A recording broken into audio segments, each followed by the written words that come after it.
Welcome to news Adda. Gaddar awards Mumbai ముఠా ముంచేసిందిగా.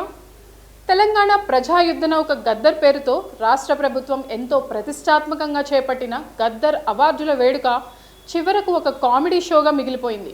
Local flavour ఉండాల్సిన చోట ముంబై నుంచి దిగుమతి చేసుకున్న ఈవెంట్ మేనేజ్మెంట్ సంస్థ పుణ్యమా అని అవార్డు గ్రహీతలకు గౌరవం కంటే అవమానాలే ఎక్కువగా దక్కాయి.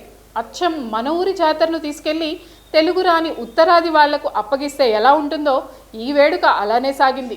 ప్రపంచవ్యాప్తంగా బాహుబలి, RRR సినిమాలతో తెలుగు ఖ్యాతిని చాటిన రచయిత, రాజ్యసభ సభ్యుడు విజయేంద్ర ప్రసాద్ కే అక్కడ చుక్కెదురైంది. ఆయన ఎవరో తెలియక ముంబై బౌన్సర్లు అడ్డుకోవడం, పేరు అడగడం చూస్తుంటే నిర్వాహకుల విఘ్నత ఏ పాటిదో అర్థమవుతుంది. కనీసం ఆయనకు గౌరవప్రదమైన సీటు కూడా కేటాయించకుండా వెనక వరుసలో కూర్చోపెట్టడంతో ఆయన నొచ్చుకొని అక్కడి నుంచి వెళ్ళిపోవాల్సి వచ్చింది. ఇక పేదల మనిషి, ప్రజా యుద్ధ నౌకకు అత్యంత సన్నిహితుడైన ఆర్ నారాయణమూర్తి పరిస్థితి మరీ ఘోరం.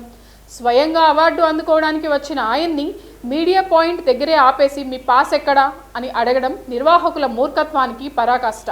కాంతారావు అవార్డు గ్రహీత ఎవరో కూడా తెలియని వాళ్లను తీసుకొచ్చి గేట్ల దగ్గర పెడితే అది వేడుక అవుతుందా లేక వేధింపు అవుతుందా అని సోషల్ మీడియాలో నెటిజన్లు దుమ్మెత్తిపోస్తున్నారు. మరోవైపు లోపలికి వెళ్లిన అతిథులకు కూడా కష్టాలు తప్పలేదు.